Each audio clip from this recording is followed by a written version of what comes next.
Your New Year's resolution might be to find a partner this year, and I want to help you. Hi, I'm Anna. I write about and examine dating and culture and relationships, and have for nearly a decade now. And while I myself am not single and not on the apps anymore, I once was, and I've gathered a ton of knowledge over the years, both with my lived experience and by talking to other people, talking to dating experts, talking to daters themselves. And I have some tips today about how to stop being single in 2026 that have nothing to do with gamifying dating even more than it already is. I'm not going to say you have to be on dating apps. I'm not going to say you have to go on 3 first dates a week in order to find your special someone. That's not how you build connection. That's how you make dating suck even more than it already does. Most, if not all, of these tips are about your mindset, so get ready for a little tough love about how you think about dating. First, I want you to evaluate why you want a relationship in the first place and why you want a partner. Specifically, evaluate whether this is for ego or connection. What do I mean by that? So if you're dating from your ego, you want someone who looks good on your arm, you want someone who looks good in your Instagram feed, you want someone who impresses people, you seek security over being quote unquote chosen by someone, and so someone deemed you worthy enough to be your partner, as opposed to dating for connection. Do you actually want to share your life with someone? Do you go to events and parties and wish you had a +1? Do you go to the park or the museum and wish you had someone to walk around with? Or do you wish to have someone to share your hobbies with and someone to talk to in a way that shares your values and shares life goals? Do you have goals for your life like buying a house or having children, and you want someone to live out those goals with you? Have someone to share the holidays with, and not in a, oh, I can't wait for my annoying aunt to stop asking me when I'm going to finally date someone, but more of a, oh, I wish I had someone to share this with, someone to buy gifts with or buy gifts for. Think about that in an honest way, and I'm not saying those are the only 2 reasons why someone would want to date. Familial pressure, as I just mentioned, is definitely one of them, but I would say if you really want a relationship, you should date from connection as opposed to ego. Because if you're dating primarily from ego, you're going to go after the wrong things or care about things that in the long run don't really matter. Which brings me to my second point, which is dating based on appearance. Listen, everyone has personal preferences. Everyone has their subjective view over what is attractive versus what is not. I'm not telling you not to have preferences or not to date someone you find unattractive. I'm just saying it's not the most important thing if you're actually looking for a long-term relationship. It's one of the things, but shared values, how this person treats you, how this person treats their family and friends, their life goals versus your life goals, it's all a holistic view of a person as opposed to just one angle, which is, how their face looks. While I'm on this subject, let's talk about height and how height shouldn't matter. Over the years, I've heard people of different genders and different sexualities talk about how they care about their partner's height. So it definitely isn't something that only heterosexual women care about, but I do see this discussion most often when it comes to women who are dating men. And a lot of women write off men who are below 6 feet. The average height for a man in the US is 5'9", and the average height for a woman in the US is around 5'4", which means if you are a woman looking for a man and you only want someone 6 feet and up, odds are you are much shorter than that yourself, and you're cutting off so many options. And over what?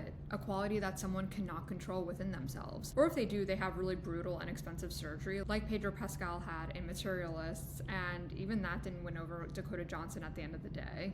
Height doesn't matter when it comes to who is there for you when there are problems, or what goals someone has in life, or what life will be like with them when you're 70 years old. If anything, they actually might be shorter than if they are hunching over. Same goes with physical looks. If you actually care about being with someone in the long run, you'll have to understand that they won't look as they did when you first met. So putting all the stock into how someone looks isn't going to help you. Like I said, I'm not asking you not to be attracted to someone, but think about someone as a whole person. What values do they have? How do they treat you on dates? How is their communication style? Things like that. And be open to people who don't fit your type. In fact, just consider getting rid of your type in the first place. If you've been single for a while, if you're watching this video, if you're serious about finding someone, then what help has having a type done you so far in your life. Moving on from the physical appearance discussion, one aspect you can take into 2026 is getting a little bit more creative. If there's that one bar you always take your first dates and the bartenders know you and know your order and know that you're going to show up with a new date every week, maybe it's time to switch it up a bit. Maybe it's time to go to that bar by yourself and sit at the bar and chat up the bartender, not to date them, but to just talk to someone new.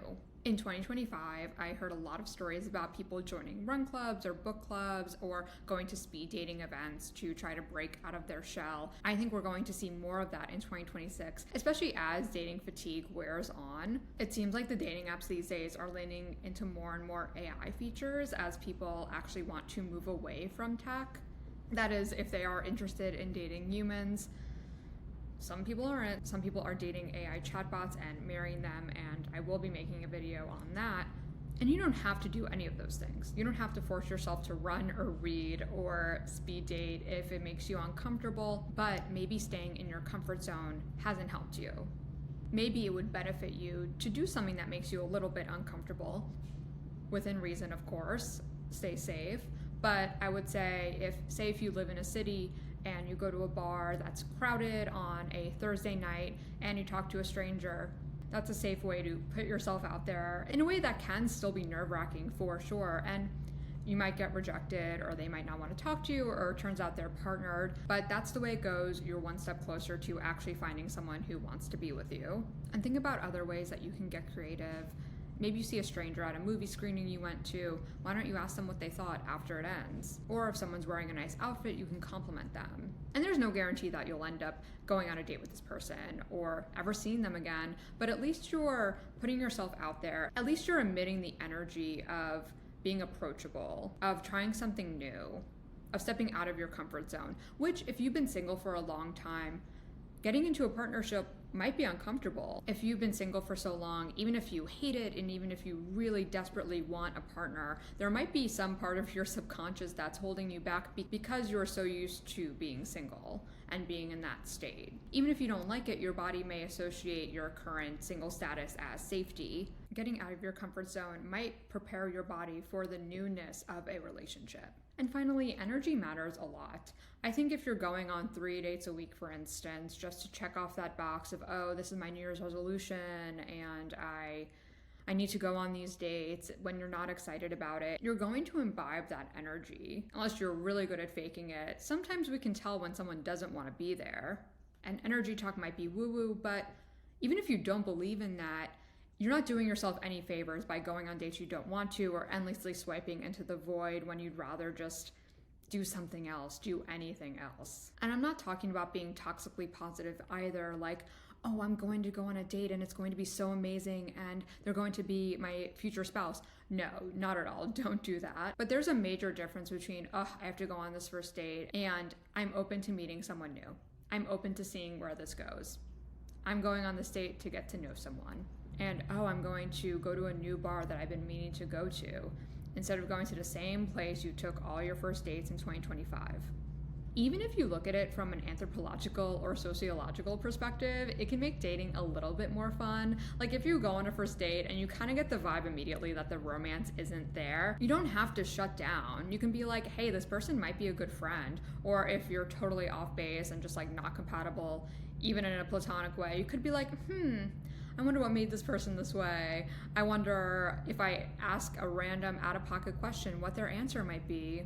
I do think mindset goes a long way and will go a long way for you when dating in 2026. Let me know if you are dating this year or using dating apps, have just deleted your dating apps. I am so curious. Let me know if any of these tips have been helpful.